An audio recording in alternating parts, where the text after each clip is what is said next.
আমার মায়ের দোয়া আমাকে সেই পর্যন্ত নিয়ে যাবে যেই পর্যন্ত আমার কখনো চিন্তাও ছিল না।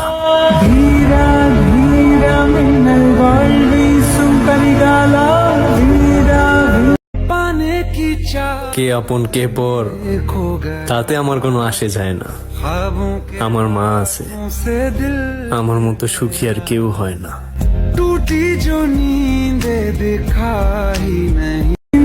আমার মায়ের জন্যই আমার অস্তিত্ব টিকে আছে, নয়তো আমার নাম কি সেইটাও জানতাম না।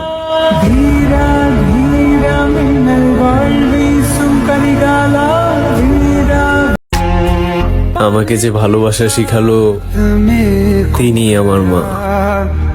আমি ভালোবাসলে শুধুমাত্র আমার মাকেই বাসবো, অন্য কাউকে না।